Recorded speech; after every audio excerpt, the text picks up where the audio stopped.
I still remember the exact moment my daughter-in-law took my passport and told me I wasn't allowed to travel with them, because it happened right there in the middle of the airport security line with dozens of strangers watching, and for a few long seconds it felt like the entire terminal had gone quiet. It was a bright Tuesday morning at Dallas-Fort Worth International Airport, the kind of morning when the sun pours through the tall glass windows and makes everything look calm and ordinary, but nothing about that moment felt ordinary to me.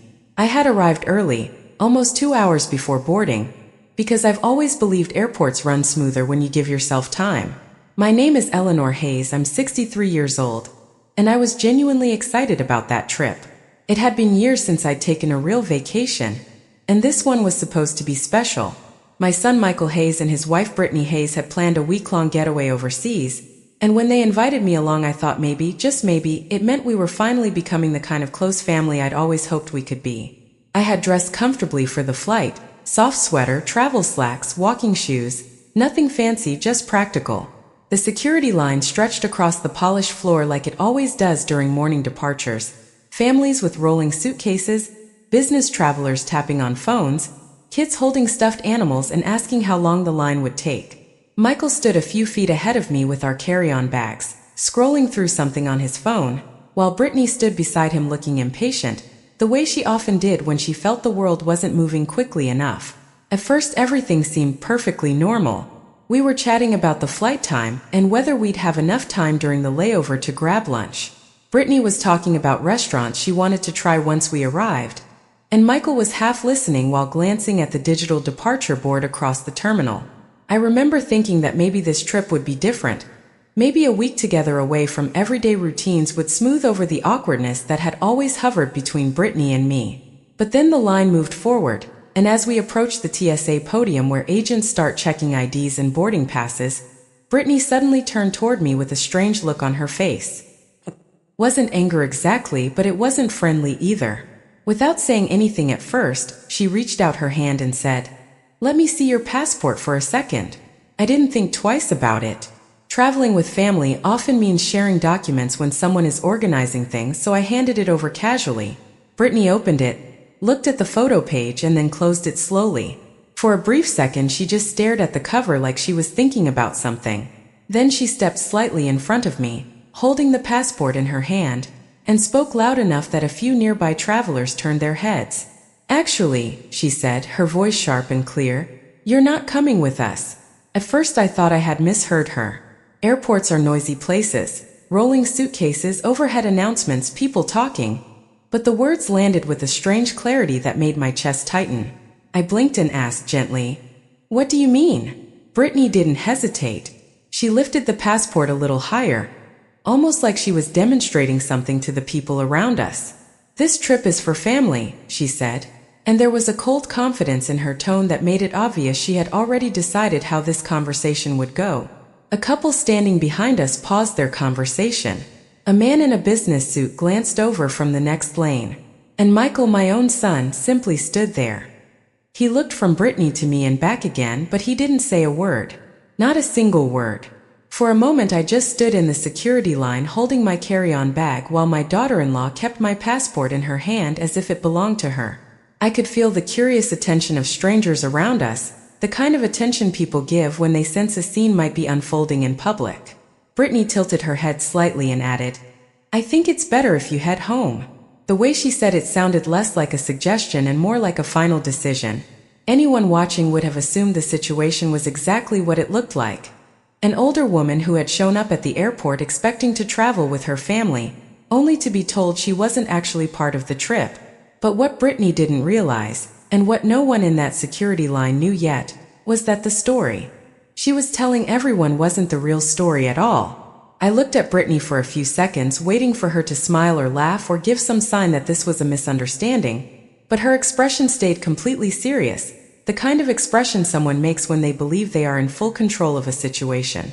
The airport security line kept inching forward, while people around us quietly listened without pretending that they were not paying attention. A young couple behind me slowed down their conversation, and the man in the business suit ahead of Michael shifted slightly to the side as if giving himself a better view. I could feel the weight of those curious glances, but I kept my voice calm because there is something about public places that turns small conflicts into spectacles, if you let your emotions take over. Brittany, I said gently, I think there has been some confusion. She shook her head immediately, almost like she had been expecting me to argue. No, Eleanor, there is not, she replied. This trip was planned for Michael and me. You were not supposed to come. Her tone carried a kind of confidence that suggested she believed everyone around us would naturally take her side. I turned my eyes toward my son, hoping he would step in and clear things up, because surely he knew how strange this looked. Michael shifted his weight and looked down at the floor for a moment before glancing at Brittany again. Mom, he said quietly, maybe we should talk about this later. Later. That word echoed in my mind because it was not a denial and it was not a defense. It was simply avoidance. Brittany crossed her arms and held my passport against her jacket like it was an item she had every right to keep. There is nothing to talk about, she said. You do not have a ticket with us, and it would be better if you went home now before we get to the front of the line. A woman a few feet away raised her eyebrows in surprise, and someone behind us whispered something I could not quite hear. Moments like that stretch strangely, where a few seconds feel longer than they should because everyone senses that something unusual is unfolding. I took a slow breath and looked at Brittany carefully, studying the confidence in her posture. She truly believed what she was saying. In her mind, I was the person who had arrived uninvited, the person who had misunderstood the plan, the person who did not belong on that trip. Brittany, I said again, still keeping my voice level, could you please give me my passport back? Instead of handing it over, she shook her head slightly and gave a small, impatient laugh. If I give it back, you are just going to keep following us through security, she said. This is not your vacation. I noticed the way she emphasized that word your, as if she wanted the entire line to hear it. A man 2 places behind me quietly rolled his suitcase a few inches closer, clearly interested in how the scene would end. Airports are strange like that. Everyone is in a hurry. Yet people cannot resist watching a real-life drama when it appears right in front of them. Michael rubbed the back of his neck the way he used to do when he felt uncomfortable during family arguments. Brittany, he murmured, maybe we should just give Mom her passport. But Brittany did not move. Why? She asked him without lowering her voice. So she can keep pretending she is coming with us? There was a hint of disbelief in the way she said it, like she could not understand why anyone would question her version of events. I could see the TSA podium getting closer as the line advanced another few steps.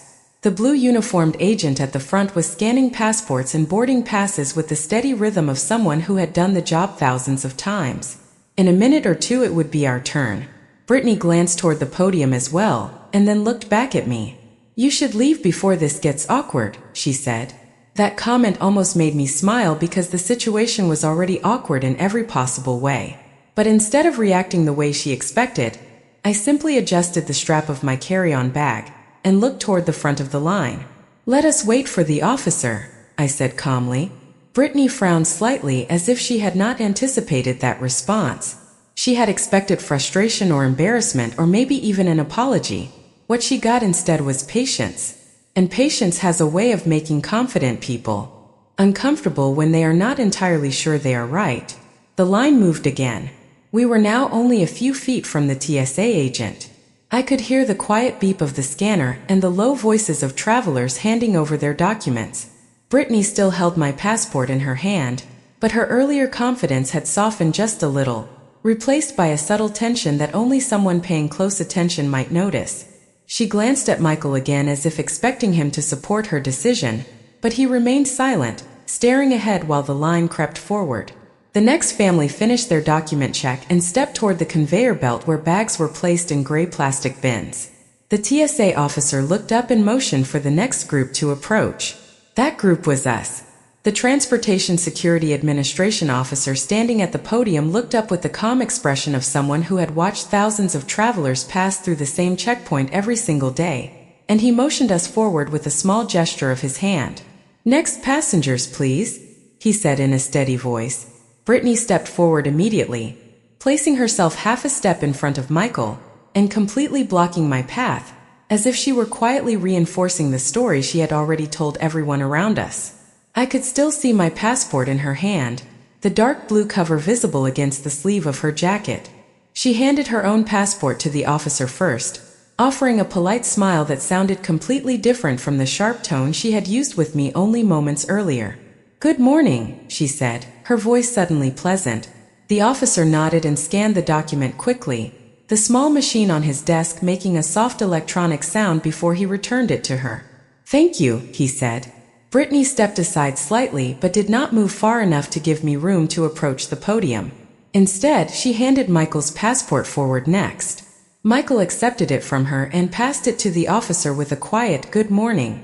The officer scanned his passport as well and handed it back without much attention, already reaching forward as if expecting the next traveler to step up. For a brief moment the three of us stood there in an odd triangle of silence. The officer glanced past Brittany toward me, clearly noticing that there was another person in our group who had not presented identification yet. "Ma'am, I will need to see your passport as well," he said politely. Brittany did not move. Instead, she gave a short, almost dismissive laugh and shook her head.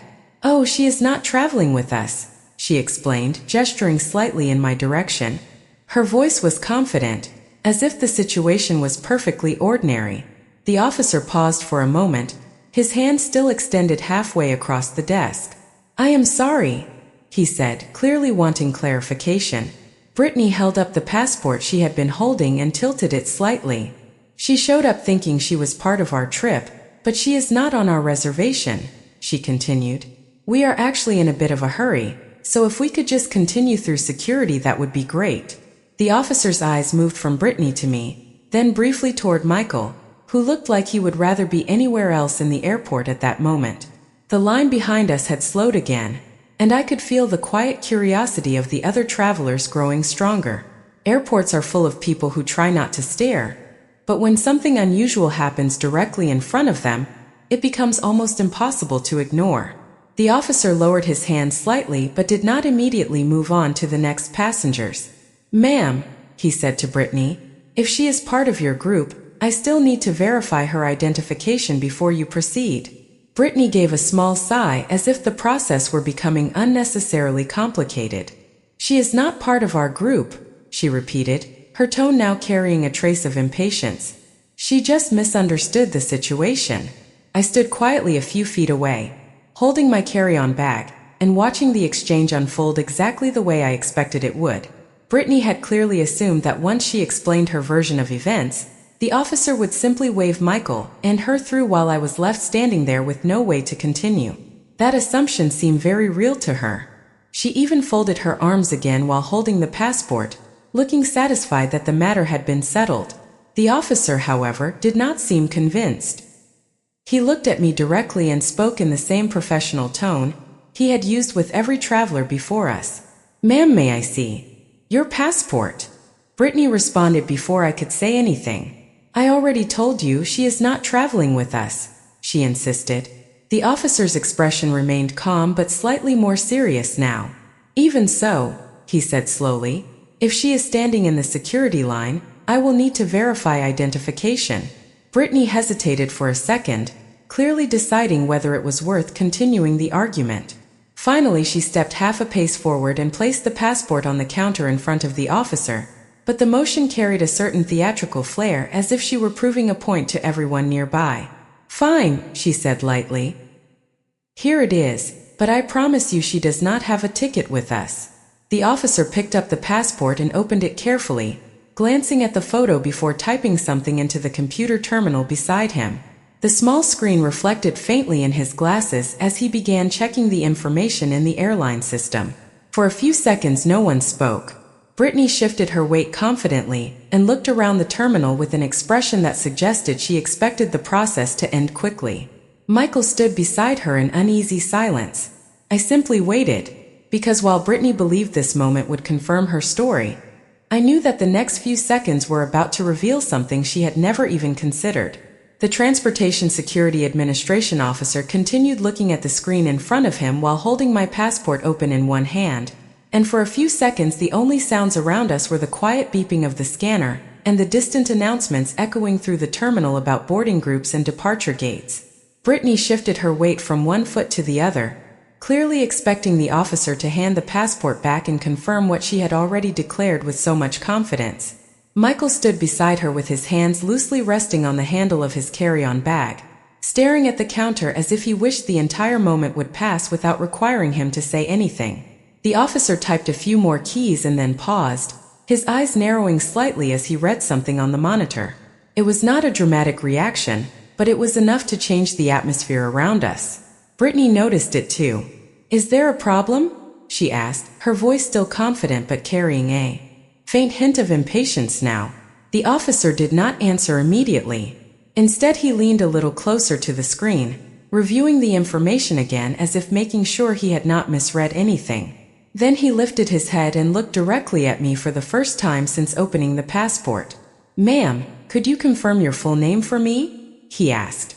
"Eleanor Hayes," I replied calmly. He nodded once and typed the name into the system again, though I suspected the information had already appeared on the screen. Brittany gave a small shrug beside me.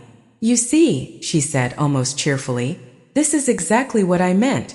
She is not part of our reservation. I think she got confused about the trip." The officer did not respond to Brittany's comment. Instead, he kept his attention on the monitor while scrolling through something with the mouse. The seconds stretched a little longer now, and the quiet curiosity from the travelers behind us seemed to grow stronger. The couple who had been standing behind me earlier leaned slightly to the side, trying to glimpse the screen even though it was impossible from where they stood. Brittany crossed her arms again, the same posture she had used before, but this time there was a trace of tension in the way she held them. "We are going to miss our boarding group if this takes too long," she added. "Our flight leaves in less than 2 hours." The officer finally looked up again, but instead of addressing Brittany, he turned his attention to Michael. "Sir, could you confirm your name as well?" he asked. Michael cleared his throat and answered quietly, "Michael Hayes." The officer typed again, then compared something on the screen with the passport still open in his hand. For a brief moment his eyebrows lifted slightly, a subtle reaction that most people might have missed, but I saw it clearly. Brittany did not seem to notice. She had already started glancing toward the conveyor belts where other travelers were placing their bags into gray plastic bins for screening. "Honestly," she said with a small laugh, "this is turning into a bigger deal than it needs to be." The officer closed the passport halfway but did not hand it back yet. Instead, he studied me for another moment, as if confirming that the person standing in front of him matched the information in the airline system. Then he looked back at the screen one more time. The silence at the podium had become noticeable now. Even the travelers behind us seemed to sense that something about the situation was not unfolding the way Brittany had predicted. She shifted again and looked at Michael with a questioning expression, perhaps expecting him to reassure her that everything would be sorted out in a moment. Michael simply nodded faintly, though it was clear he did not actually know what the officer was seeing on the screen. The officer finally straightened up, resting one hand on the counter while still holding the passport. His voice remained calm and professional when he spoke again. "Ma'am," he said, directing the comment toward Brittany now, "you mentioned that this passenger is not traveling with your group." Brittany immediately nodded. "That is correct," she replied with renewed confidence. "She does not have a ticket with us." The officer gave a small, thoughtful pause before responding, as if choosing his words carefully. His eyes moved once more between the computer monitor and the passport in his hand. Then he glanced toward the airline system display again, and for the briefest moment the corners of his mouth tightened in a way that suggested the information in front of him was not matching the explanation Brittany had given. The line behind us had grown completely quiet now. Even the rolling suitcases seemed to pause as people waited to hear what the officer would say next. Brittany, still certain that the outcome would support her claim, lifted her chin slightly and prepared to move forward toward the security conveyor belt. But the officer had not finished speaking yet, and the next thing he was about to say was something Brittany clearly had not expected at all. The Transportation Security Administration officer rested his hand lightly on the counter and looked directly at Brittany, his expression calm but clearly more focused now than it had been earlier. "Ma'am," he said evenly, "I just want to make sure I understand the situation correctly." Brittany nodded quickly, as if she had been waiting for this confirmation all along. "Of course," she replied, her tone returning to that confident rhythm she had used from the beginning. "She is not traveling with us. She does not have a ticket on our reservation." The officer glanced back at the computer screen for a brief second before speaking again. "And you are certain about that?" he asked. Brittany gave a small, dismissive laugh, the kind someone makes when they believe a question has an obvious answer. "Yes," she said. "I booked the trip with my husband, and she just showed up thinking she was included." The travelers behind us shifted quietly, the soft sound of suitcase wheels moving a few inches across the floor as the line remained paused. The officer's eyes moved from Brittany to Michael, who stood beside her with a slightly tense expression. "Sir," the officer asked, "is that also your understanding?" Michael hesitated for a moment, clearly uncomfortable with being pulled into the explanation. "Yes," he said slowly. I thought it was just Brittany and me on this trip." His voice sounded uncertain, but the words were enough for Brittany to nod in satisfaction, as if the matter had now been fully confirmed. I stood a few feet away listening to them both without interrupting, holding my carry-on bag and watching the officer carefully. His posture remained professional, but there was something thoughtful in the way he studied the screen again before speaking. The quiet tension in the security line had become almost tangible now.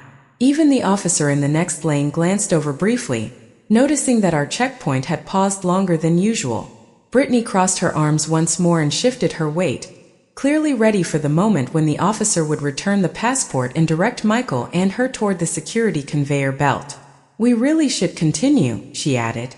"Our flight boards in about an hour and a half." The officer nodded slightly, though he did not move to hand the passport back yet. Instead, he placed it gently on the counter while keeping one hand near the keyboard. "I understand," he said calmly. "This will only take another moment." Brittany exhaled with a soft sigh, glancing toward the conveyor belt where other passengers were placing laptops and shoes into gray plastic bins. Michael looked down again, rubbing the back of his neck the same way he had earlier, clearly wishing the moment would pass quickly. The officer then turned the monitor slightly toward himself again and typed several more keys. The small clicking sounds from the keyboard seemed unusually loud in the quiet space around us. After a few seconds, he stopped typing and studied the screen once more. Then he looked up again, this time directing his attention toward me. "Ma'am," he said politely, "did you purchase these airline tickets?" The question landed in the air with a subtle weight that immediately changed Brittany's posture. She blinked once, clearly surprised that the officer had addressed me instead of continuing to accept her explanation. Before I could answer, she spoke again quickly. "No, she did not," Brittany said, waving her hand slightly as if dismissing the idea. "Like I said, she is not part of our reservation." The officer did not respond to Brittany's interruption.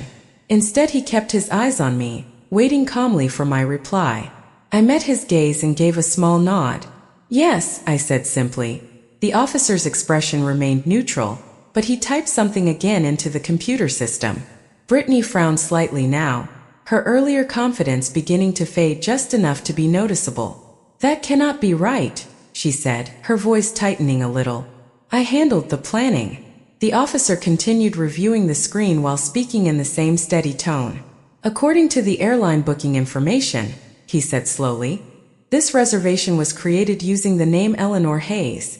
For a moment, Brittany did not respond at all. She simply stared at the officer as if waiting for him to correct himself. The quiet murmurs from the travelers behind us grew a little louder, as people began piecing together what that statement might mean. Brittany shook her head quickly and forced a small laugh. "That must be a mistake," she said. "Maybe she paid for something else, but she definitely is not traveling with us." The officer lifted my passport again and glanced between the document and the screen one more time, confirming the details. Then he looked directly at Brittany and spoke in a voice that carried just enough clarity for the nearby travelers to hear. "Ma'am," he said calmly, "according to the airline system, Eleanor Hayes is listed here as the primary account holder for this booking." Brittany's expression froze completely, the confident certainty she had carried for the past several minutes suddenly replaced by something very different as the realization began to settle in. For a moment, Brittany did not say anything at all. The confident energy she had carried since the beginning of the security line suddenly seemed to pause, like someone had quietly removed the ground beneath a story she had been certain was true. Her eyes moved quickly from the officer to me, and then back to the computer monitor, as if she expected the screen to change if she stared at it long enough. That cannot be right," she said finally, her voice no longer as steady as it had been earlier. The officer remained calm, the same professional posture he had used with every traveler that morning. "The reservation information shows Eleanor Hayes as the primary account holder," he repeated in a clear and patient tone. Michael turned his head toward me slowly, the confusion on his face impossible to hide now. "Mom," he said quietly, almost like he was asking a question he did not know how to finish. The travelers behind us had grown even quieter, their attention now fully focused on the conversation happening at the podium. In busy airports, people often pretend not to listen, but curiosity has a way of pulling everyone closer when something unexpected begins to unfold. Brittany let out a short, nervous laugh and shook her head again. "I think there is some misunderstanding in the system," she insisted. "I organized the trip. I looked at the flights and picked the dates." The officer nodded slightly as if acknowledging that she had been involved in planning. "That may be the case," he said calmly. "However, the payment record and booking ownership are registered under the name Eleanor Hayes." Brittany turned toward Michael quickly, her voice dropping into a rushed whisper that was still loud enough for those standing nearby to hear. "Did you know about this?" she asked him. Michael looked just as surprised as she did. "No," he replied honestly. "I thought you handled everything." I watched the two of them exchange those uncertain looks, both trying to understand how the situation had shifted so suddenly. Brittany turned back to the officer with renewed urgency. "Can you show me the reservation details?" she asked. The officer hesitated for a brief second before gently turning the monitor slightly, so that she could see the relevant portion of the screen. The display reflected faintly in her eyes as she leaned forward to read it. Her shoulders stiffened almost immediately. The name at the top of the booking page was clearly visible, and beneath it were the flight numbers, seat assignments, and passenger information for the entire trip. Brittany stared at the screen for several seconds without speaking.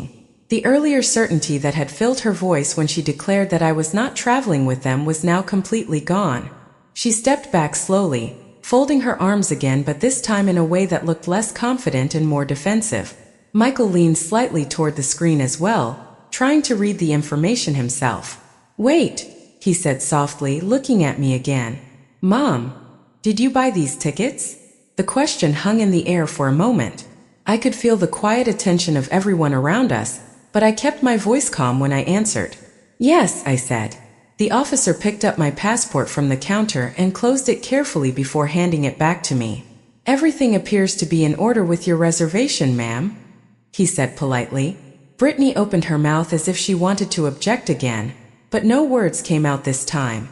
The story she had told just a few minutes earlier in the security line no longer made sense now that the booking information was sitting clearly on the screen in front of everyone. Michael looked between Brittany and me with a mixture of surprise and embarrassment. I did not realize," he admitted quietly. I gave a small gentle nod, not raising my voice or changing my tone. "I wanted it to be a surprise," I explained. The officer returned his attention to the computer terminal and confirmed a few final details before speaking again. "All passengers listed on this reservation are cleared to proceed through security," he said. Then he glanced briefly toward Brittany and Michael before finishing the sentence in a slightly more formal tone. "And for the record, Eleanor Hayes is listed as the owner of the tickets for this trip." The words settled over the security line with a quiet finality that left no room for misunderstanding. Brittany stood completely still for a moment, the earlier confidence gone from her expression as the full meaning of the officer's statement finally reached her. The words from the officer seemed to linger in the air for several seconds after he finished speaking, and the quiet around the security podium grew even more noticeable than before. Brittany stood there holding her carry-on bag with both hands. Now, her earlier confidence completely gone as she tried to process what had just been confirmed in front of everyone in line.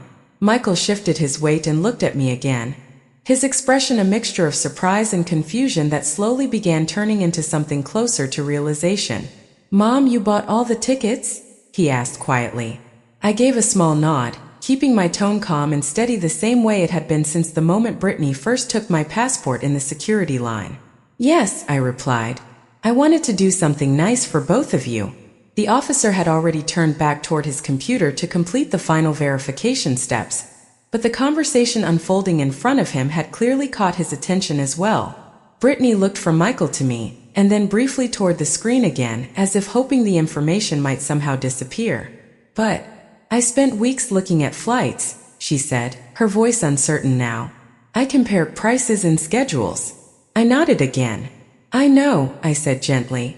"Michael mentioned that you had been researching travel options, so I used the same dates you were talking about." Michael blinked slowly, the pieces of the situation starting to connect in his mind. "Wait," he said. "So when we talked about taking this trip, you were already planning it?" "Yes," I answered.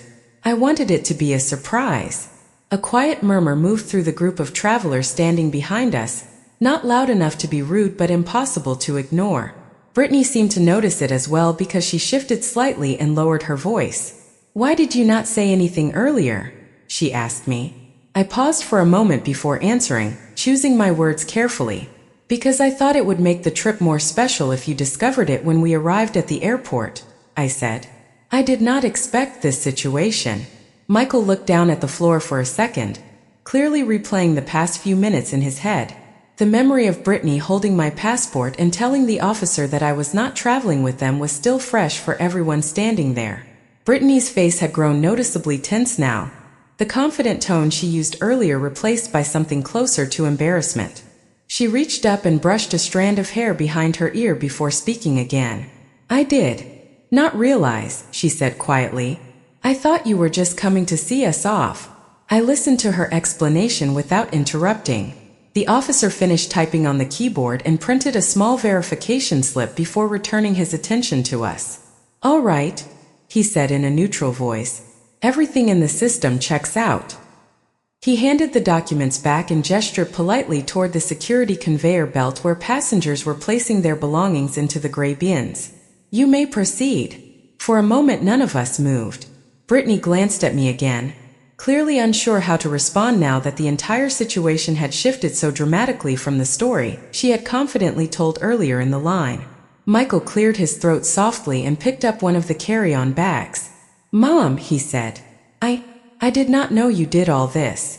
I gave a small smile, not out of triumph but simply because the truth had finally surfaced without me needing to argue. "That is all right," I said. Brittany looked at the floor briefly before raising her eyes again. "Eleanor," she began, her voice noticeably softer than before, "I think there has been a misunderstanding." The phrase sounded very different now compared to when she had used similar words earlier to suggest that I had imagined being part of the trip. I studied her expression for a moment. The tension in her posture showed that she had realized the power dynamic had changed completely.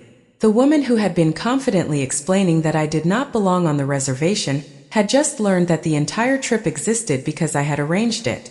Behind us the line finally began to move again as the officer signaled the next passengers forward. Travelers placed their shoes and laptops into bins, while the quiet buzz of airport activity slowly returned to normal. Michael picked up the remaining bag and looked at both of us uncertainly. "We should probably go through security," he said.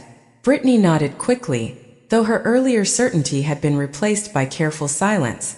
She stepped toward the conveyor belt and began placing her belongings into a plastic bin, avoiding eye contact for a moment. I followed a step behind, holding my passport and boarding pass calmly, while the realization of what had just happened continued settling over the group. Because only a few minutes earlier Brittany had been absolutely sure that I was not traveling with them at all, and now everyone in that security line knew that the entire journey had been possible because of me. The quiet tension that had surrounded us at the security podium slowly followed us, as we stepped toward the conveyor belt where passengers were placing their belongings into gray plastic bins. Brittany moved first, placing her purse and jacket into one of the bins with quick, careful motions that felt noticeably different from the confident energy she had shown earlier in the line. Michael set the carry-on bag beside it and began removing his watch and wallet the way travelers do when preparing to pass through the metal detector. I placed my own bag down calmly and set my passport into the small tray, the same document that had been held up only minutes earlier as proof that I supposedly did not belong on the trip. The sounds of the airport began returning to their normal rhythm around us. The conveyor belt hummed quietly as bins moved forward. A Transportation Security Administration officer reminded travelers to remove laptops from their bags, and somewhere in the distance another boarding announcement echoed through the terminal. Yet despite all the familiar sounds, the moment between the three of us still felt unusually quiet. Brittany avoided looking directly at me while she placed her shoes into a bin. Instead, she focused on adjusting the straps of her purse and smoothing the sleeve of her jacket, as if those small movements might somehow organize the confusion she was feeling. Michael glanced at me again with a hesitant expression before speaking. "Mom," he said softly, "why did you decide to do this for us?" His question was not accusing. It sounded more like someone trying to understand a story that had suddenly revealed a hidden chapter. I lifted my carry-on bag onto the belt and answered in the same calm voice I had used since the beginning. "Because I wanted the two of you to have a good trip," I said. "You have both been working very hard this year." Michael nodded slowly, absorbing the explanation. Brittany remained quiet for another moment before finally turning slightly in my direction. Her voice was lower now than it had been earlier in the security line, almost careful. "Eleanor," she said, "I really thought you were just coming to the airport to say goodbye." I looked at her for a moment before responding. "I understand that," I said. "But earlier you said I was not family and that I should go home." The words were not spoken harshly. They were simply the truth, repeated gently in the middle of the busy airport checkpoint. Brittany's shoulders stiffened slightly when she heard them. She glanced briefly toward Michael, and then back at the conveyor belt where the bins were moving forward toward the X-ray scanner. "I did not mean it the way it sounded," she replied quietly. Michael shifted beside her, clearly remembering the scene that had unfolded only minutes earlier when Brittany had confidently told the officer that I was not traveling with them. The memory of that moment hung between us, impossible to ignore now that the truth had been revealed. I watched the bin slide slowly toward the scanner and spoke again, still calmly. "I planned this trip because I hoped it would give us a chance to spend time together," I said. "Sometimes people only see each other during holidays or busy weekends, and I thought a real vacation might help us reconnect." Michael nodded again, his expression thoughtful. Brittany remained still for a moment before picking up the empty tray she had been holding. "I appreciate that," she said, though her voice carried a mixture of gratitude and embarrassment. The officer near the metal detector motioned for the next group of passengers to step forward. Michael walked through first, then Brittany followed. When it was my turn, I stepped through the scanner as calmly as I had stepped into the line earlier that morning. On the other side, Michael was already collecting his belongings from the belt while Brittany stood beside him waiting for her shoes. Neither of them spoke immediately. The tension from the earlier confrontation had not disappeared completely, but it had changed shape now. It was no longer about whether I belonged on the trip. That question had been answered clearly by the airline reservation and the officer's calm explanation. Instead, the silence carried a different weight, the kind that appears when people realize their assumptions were wrong. I picked up my bag and slipped my passport back into the pocket where I normally kept it while traveling. Brittany finished putting on her shoes and finally looked at me again. The confident certainty she had shown earlier had been replaced by something much quieter. "Thank you for arranging the trip," she said carefully. I gave a small nod in response. Around us, the airport continued moving the way airports always do, with travelers heading toward gates and departure boards glowing above the crowd. Yet the simple truth that had surfaced in the security line still lingered between the three of us, because the journey we were about to take together had begun in a way none of us had expected. After we finished collecting our belongings from the security belt, the three of us walked slowly toward the wide hallway that led deeper into the terminal, where rows of departure gates stretched out beneath the tall glass windows overlooking the runway. Travelers passed around us with rolling suitcases, families gathered near coffee stands, and the familiar rhythm of airport life continued as if nothing unusual had happened at all. Yet the silence between us still carried the memory of the moment at the security line, the moment when a simple check in the airline system had revealed a truth that Brittany had not expected. Michael walked a few steps ahead at first, holding the boarding passes and glancing toward the large digital screen that listed flight numbers and gate assignments. Brittany followed beside him, quieter than I had ever seen her in a busy public place. Finally, Michael slowed down and turned back toward me. "Mom," he said gently, "our gate is about a 5-minute walk from here." I nodded and adjusted the strap of my carry-on bag as we continued down the polished corridor. For a few seconds, none of us spoke again. Then Brittany cleared her throat softly. "Eleanor," she said, "about what happened earlier, I want to explain something." Her voice was careful now, nothing like the confident tone she had used when she stood in the security line holding my passport. I stopped walking and turned toward her so she would know I was listening. Michael paused beside us as well. Brittany took a small breath before continuing. "When Michael told me you might come to the airport this morning, I thought you were only coming to see us off," she said. "I did not realize you had already arranged the entire trip." I listened without interrupting, allowing her the space to say what she needed to say. She continued slowly, choosing her words with more thought than before. "When I saw you standing in the security line, I assumed there had been some misunderstanding, and I reacted the wrong way." Michael glanced between the two of us, clearly hoping the conversation would move toward a calmer place now that the truth had been revealed. I considered Brittany's explanation for a moment before answering. "I understand that misunderstandings happen," I said, "but the way we treat each other in those moments matters." Brittany lowered her eyes slightly, nodding as if she already knew that was true. "You are right," she said quietly. The terminal around us continued moving with travelers heading toward their flights, and an announcement echoed from the ceiling speakers about a departure to Chicago beginning boarding at gate C12. Michael shifted his weight and spoke again. "Mom planned the trip because she wanted us all to spend time together," he said, looking at Brittany gently. "Maybe we should try to make the most of it." Brittany looked at him and then back at me, the tension in her posture finally easing just a little. "I would like that," she said. I studied both of them for a moment, thinking about the reason I had planned the trip in the first place. I had hoped it would give us a chance to see each other not just as relatives who met occasionally at family dinners, but as people who could share time and experiences without the rush of everyday life. "Then let us start fresh," I said calmly. Michael smiled slightly when he heard that, clearly relieved that the conversation had not turned into something worse. Brittany gave a small nod as well. The three of us resumed walking down the hallway toward the gate, where rows of seats were already filling with passengers waiting for the flight to begin boarding. As we reached the waiting area, Michael checked the boarding passes again and pointed toward 3 empty seats near the window overlooking the runway. We sat down together while airplanes moved slowly across the tarmac outside, preparing for their next departures. Brittany glanced toward me once more before speaking quietly. "Thank you for the trip, Eleanor," she said. I gave a small, polite smile in response. "You are welcome," I replied. A few minutes later, the airline agent at the gate picked up the microphone and announced that boarding would begin shortly. Travelers began lining up according to their groups, organizing carry-on bags and checking their phones. Michael stood and picked up his suitcase, then looked at both of us. "Ready?" he asked.